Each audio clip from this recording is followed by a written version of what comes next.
सुगंधा कह रही है, बाबा आपके नेत्र खुले हैं, आपके नेत्र खुले हैं बाबा, आप मुझे बताएं मैं कौन से महीने से 16 सोमवार के व्रत प्रारंभ करूं, उसका विधान क्या है? क्या विधान? कहा भगवान वर्णन करे। ऋषियों ने कहा सुनो सुगंधा,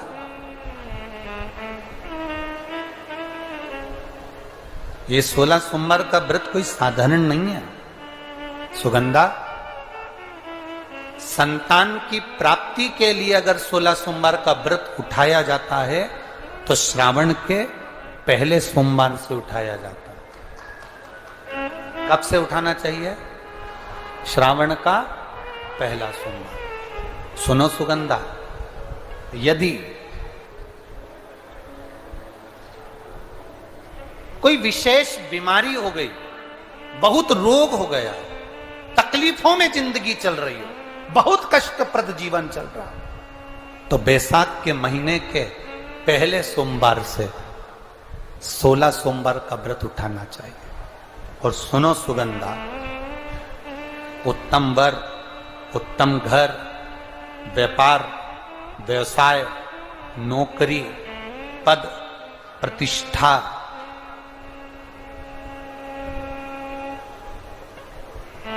के लिए अगर हमें व्रत करना है तो मार्गशीर्ष मास का पहला सोमवार से इस व्रत को प्रारंभ कर देना चाहिए। मार्गशीर्ष मास का पहला जो सोमवार हो उसमें इस व्रत को प्रारंभ कर लो। और सुनो सुगंधा, ये व्रत दोपहर के तीसरा जो पहर हो, प्रदोष काल, उस प्रदोष काल के समय पर आप इस शिवलिंग की पूजन अपने घर में पार्थिव बनाकर स्मरण कर कर भगवान देव अधिदेव महादेव के लिए प्रसाद तैयार कर कर,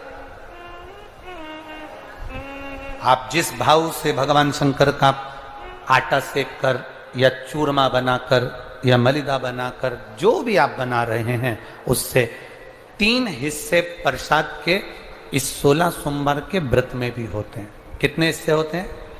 3 हिस्से। पशुपति व्रत में 16 सोमवार के व्रत में एक अंतर भारी है।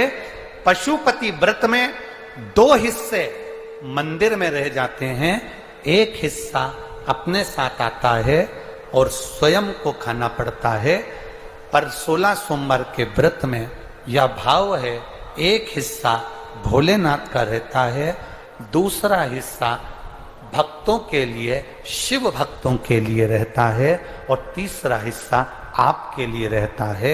यदि पूरा ना पा सकें तो दूसरे को भी आपके हिस्से का प्रसाद दे सकते हैं, प्रदान कर सकते। अब आ जाओ, बड़ा सुंदर प्रसंग।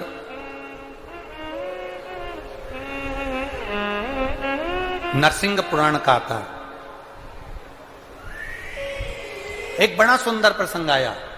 16 सोमवार के प्रसाद को कई माताएं जब 16 सोमवार का उद्यापन करती हैं, 16 जोड़े आमंत्रित करती हैं और 16 जोड़ों को घर में बुलाकर जब भोजन कराती हैं, तो वो 16 जोड़े जो भोजन करने वाले होते हैं या 16 सोमवार के उद्यापन, हम तो आपसे यहां तक कहेंगे कि 16 सोमवार का उद्यापन अगर किसी के यहाँ मोहल्ले में, कॉलोनी में, घर में किसी के यहाँ हो रहा हो तो उसके यहाँ आप भोजन भंडारा खाने के लिए जाओ चाहे मत जाओ, पर 16 सोमवार का अगर प्रसाद का उद्यापन का अगर प्रसाद मिल जाए तो दोनों हथेलियां फैलाकर श्री शिवाय नमस्तुभ्यम कहकर, ओम नमः शिवाय बोलकर, नमः शिवाय बोलकर, अपनी कामना कर कर, किसी के अगर उद्यापन हुआ हो, दोनों हथेलियां फैलाकर उससे थोड़ा सा प्रसाद मांगकर उसी के दरवाजे पर खाकर आ जाइए,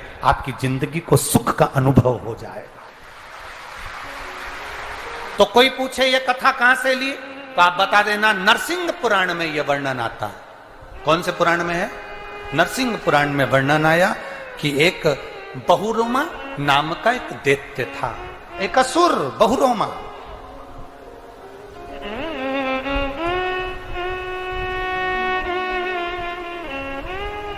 एक बार बहुरोमा नामक का ये दैत्य या असुर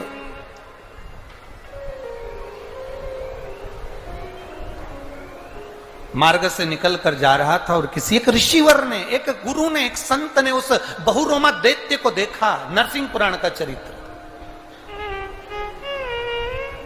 कोई आपसे पूछे कि 16 सोमवार के व्रत का प्रसाद का महत्व क्या है, क्या महत्व है? बहुत ध्यान देना, यहां पे माताएं पशुपति व्रत करती हैं। पशुपति व्रत अगर आप लोग करते हैं तो उसके 2 हिस्से मंदिर में छूटते हैं प्रसाद के। बोलो री जी हाँ, सही है। मंदिर में आप जो प्रसाद के 2 हिस्से छोड़कर आती हो, बहुत सारी माताएं व्रत करती है और वहां प्रसाद के हिस्से रखे रहते हैं।